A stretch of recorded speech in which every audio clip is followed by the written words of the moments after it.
Hello students, welcome back to our channel SI Light of Education. আজিৰ এই ভিডিঅ'টোৰ জৰিয়তে দশম মান শ্ৰেণীৰ সকলো ছাত্ৰছাত্ৰীক স্বাগতম জনাইছো আৰু আজি লৈ আহিছো ক্লাছ 10 ৰ সোশিয়াল সায়েন্সৰ হাফেলি এক্সামৰ সিলেবাস লেসন 1 ইতিহাস খণ্ড লেসন 1 বংগ বিভাজন 1905 1911 আৰু স্বদেশী আন্দোলন এই প্ৰথম অধ্যায়ৰ পৰা কি কোৱেশ্চনছ তোমালোকৰ হাফিয়ালি এক্সামত থাকিব তাৰ কাৰণে 100% কমন কোৱেশ্চনছ সমূহ এই ভিডিঅ'টোৰ জৰিয়তে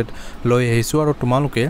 নিজৰ কিতাপ আৰু কলম হাতত লৈ কিনে তোমালোকে টিকচিন দি লবা আৰু মই যিখিনি দেখাই দিম তোমালোকক সেইখিনি তোমালোকে পঢ়িবা আৰু এক্সামৰ 15-20 দিন মান আগতে তোমালোকৰ স্যাম্পল কোৱেশ্চন পেপাৰ আহিব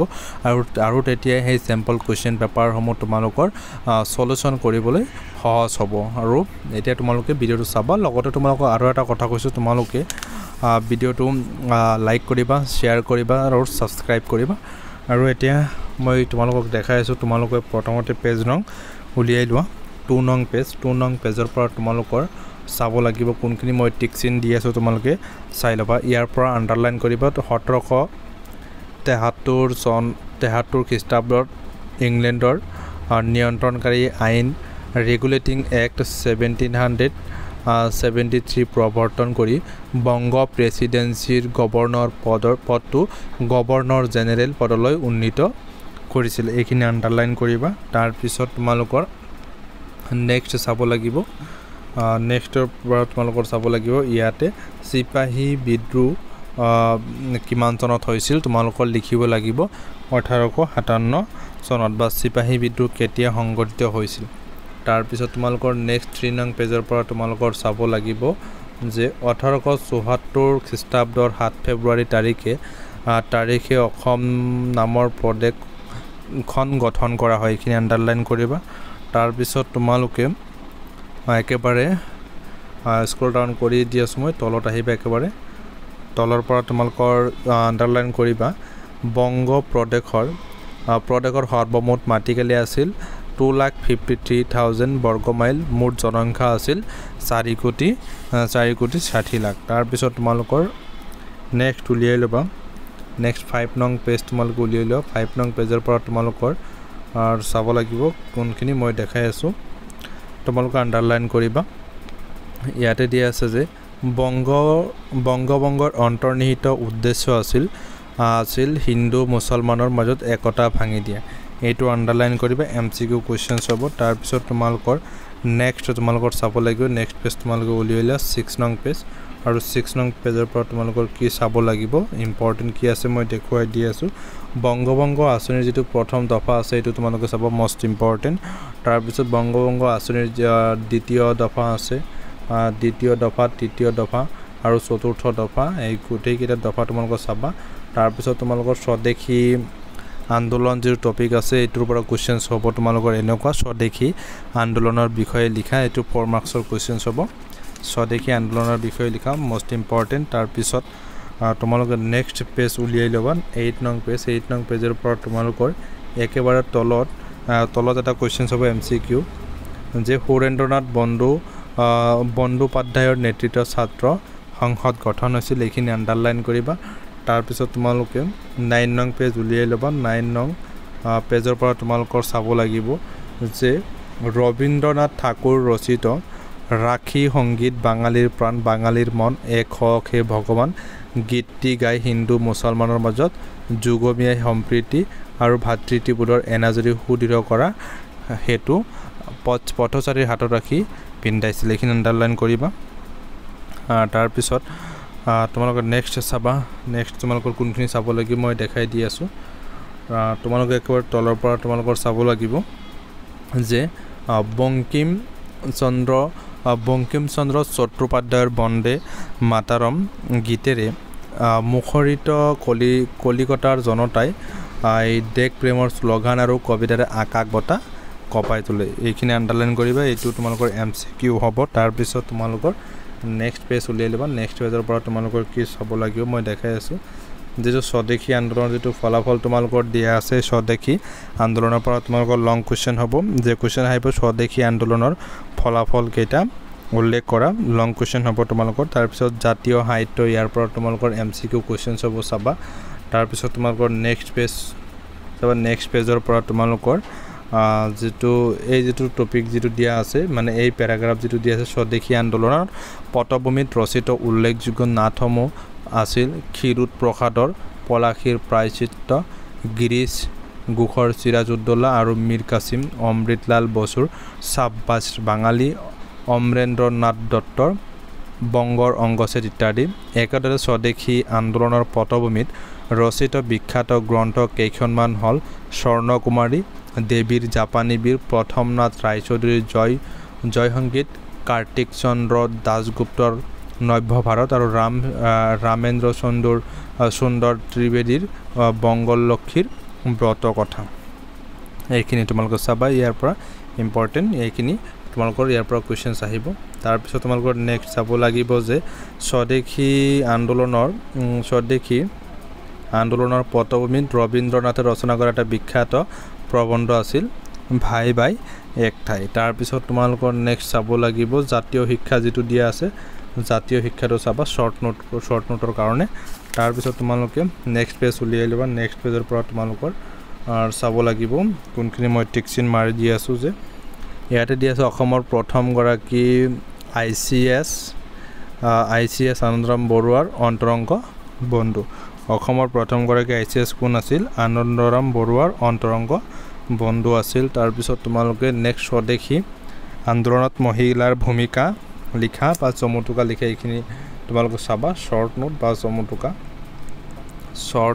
চমুটুকা তাৰ পিছত তোমালোকৰ নেক্সট স্বদেশী শিল্প উদ্যোগ এইটো চাবা এইটো তোমালোকৰ চাব লাগিব যে আব্দুল হালিম গজনবীয়ে লাল বজাৰত প্ৰতিষ্ঠা কৰিছিল ইউনাইটেড বেংগল অফ ষ্টাৰ্ছ আৰু কিমান চনত 1906 চনত তাৰ পিছত তোমালোকৰ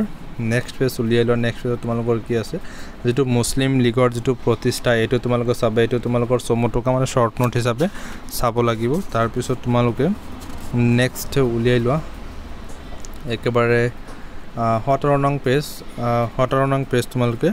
উলিয়াই লোৱা 17 নং পেজত কি আছে 17 নং পেজৰ পৰা তোমালোকে এই পইণ্টটো চাব লাগিব যে লালা লাজপত ৰায় বাল গংগাধৰ তিলক আৰু বিপিন চন্দ্ৰ পাল এই তিনিজনক চমুকৈ কি বুলি কোৱা হয় লাল বাল পাল বুলি কোৱা হয় তাৰ পিছত তোমালোকৰ নেক্সট চাব লাগিব স্বদেশী আন্দোলনৰ অৱদান যে দিয়া আছে ইয়াতে বহুত কেইটা অৱদান দিয়া আছে ইয়াতে কোৱেশ্চন হ'ব যে স্বদেশী আন্দোলনৰ অৱদানৰ বিষয়ে চমুকৈ লিখা এইটো এটা কোৱেশ্চন হ'ব তাৰ পিছত তোমালোকৰ ইয়াতে টোটেল